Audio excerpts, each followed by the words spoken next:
প্রিয় viewers, basic electricity চ্যানেলের পক্ষ থেকে আপনাদের অনেক অনেক শুভেচ্ছা এবং অভিনন্দন। আজকে আমরা আলোচনা করব two way switch. Two way switch দিয়ে কিভাবে আমরা দু জায়গা থেকে একটি বাতিকে নিয়ন্ত্রণ করব, বা যে কোনো ডিভাইস আপনারা দুই জায়গা থেকে কিভাবে নিয়ন্ত্রণ করবেন এ নিয়ে আমরা বিস্তারিত আলোচনা করব। এটার জন্য আপনাদের সুবিধার্থে আমরা কম্পিউটার স্ক্রিনে যাই এবং সেখানে বিস্তারিতভাবে আমরা আলোচনা করি যে আসলে কীভাবে টু ওয়ে সুইচ কানেকশন করতে হয় এবং এর আমরা কীভাবে নিয়ন্ত্রণ করব। এরপরে আমরা প্র্যাকটিক্যাল আপনাদের সামনে সুন্দরভাবে উপস্থাপন করব যে কীভাবে কানেকশন করতে হয়। চলুন তাহলে আমরা কম্পিউটার স্ক্রিনে চলে যাই। প্রিয় দর্শক, তাহলে আমরা এখানে এখন দেখব যে দুইটা সুইচ অর্থাৎ টু ওয়ে সুইচ দিয়ে কিভাবে একটা বাতি নিয়ন্ত্রণ করব। এটা আমরা বিশেষভাবে ইউজ করি, সেটা হচ্ছে আমাদের সিঁড়িতে। আর এই কানেকশনটা করার মূল উদ্দেশ্য হচ্ছে যে সিঁড়ির মধ্যে আমাদের অযথা একটা বাতি 24 ঘন্টা কেন জ্বলবে, অযথা আমরা বিদ্যুৎ বিল কেন বেশি ওঠাবো। যখন প্রয়োজন তখন সেটা ইউজ করব এবং যখন প্রয়োজন না তখন আমরা বাতিটা বন্ধ করে রাখবো। এটাতে হবে কি, আমাদের বিদ্যুৎ সাশ্রয় হবে। তাহলে আমরা সার্কিটটা দেখি। আমাদের ভিডিওর মূল উদ্দেশ্য হচ্ছে যেন এই কানেকশনগুলো, এই কাজগুলো আপনারা নিজেরাই করতে পারেন। তাহলে দেখুন, এখানে এটা হচ্ছে আমাদের সিঁড়ি। সিঁড়িতে এখানে একটা সুইচ এবং এখানে একটা সুইচ। টু ওয়ে সুইচের আপনারা 3টা প্রান্ত দেখতে পাবেন, 1টা 2টা 3টা, ঠিক সেম। তাহলে এই চিত্রের মাধ্যমে দেখি এর অভ্যন্তরীণ যে গঠনটা সেটা হচ্ছে ঠিক এরকম। এখান থেকে যে এই প্রান্ত যেটা, এই প্রান্ত হচ্ছে এটা, এবং এই প্রান্ত যেটা, এই প্রান্ত হচ্ছে এটা। আর এটা যেটা, এই পয়েন্টটা হচ্ছে মিডিলের এই পয়েন্টটা। তাহলে আমরা মিডিলের এই পয়েন্টে কি করব, আমাদের ফেস তার লাল তার, এই লাল তারটা হচ্ছে এইটা, এই লাল তার এখানে কানেকশন করব। ঠিক তেমনি ভাবে চলে যাবে এই অপর প্রান্ত থেকে অপর যে আরেকটা সুইচ আছে এই সুইচের এই প্রান্তে, এবং এই প্রান্ত থেকে এই প্রান্তে শর্ট করে দেব।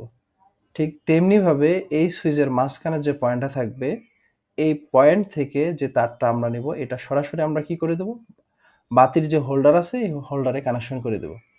আর বাতির অপর প্রান্তের যে পয়েন্টটা আছে, হোল্ডারের অপর প্রান্তের যে পয়েন্টটা, এই পয়েন্টে আমরা কি করে দেব, নিউট্রাল যে তার আছে এই তারটা কানেকশন করে দেব।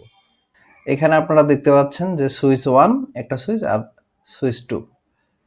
তাহলে এখন দেখুন এখানে এই চিত্রটা, আশা করি আপনারা বুঝতে পারতেছেন।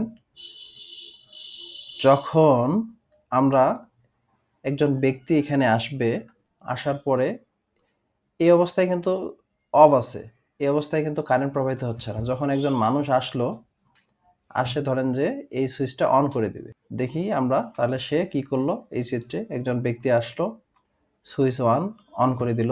অন করে দেওয়ার পর এর ভিতরে কি হইলো, এদিকে কানেকশন হয়ে গেল। হওয়ার পরে এদিক থেকে এদিকে গিয়ে আপনার এই বাতিতে একটা সার্কিট সম্পন্ন হইলো। যাওয়ার পরে কি হইলো, বাতিটা জ্বলে উঠলো।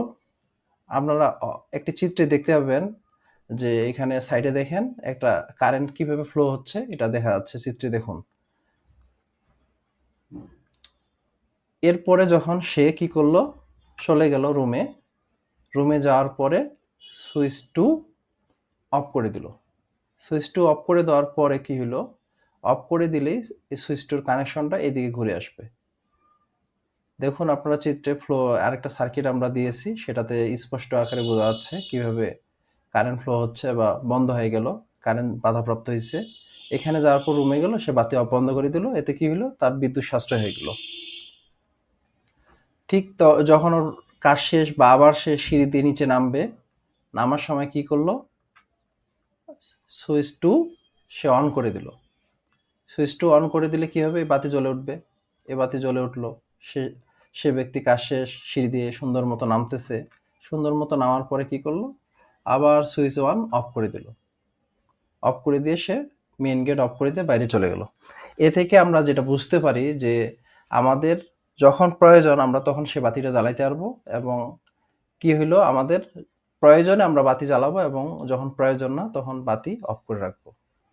আশা করি আপনারা সুন্দরভাবে বুঝতে পারছেন। আর কোথাও যদি সমস্যা হয় তাহলে আমাদের কমেন্ট বক্সে জানাবেন।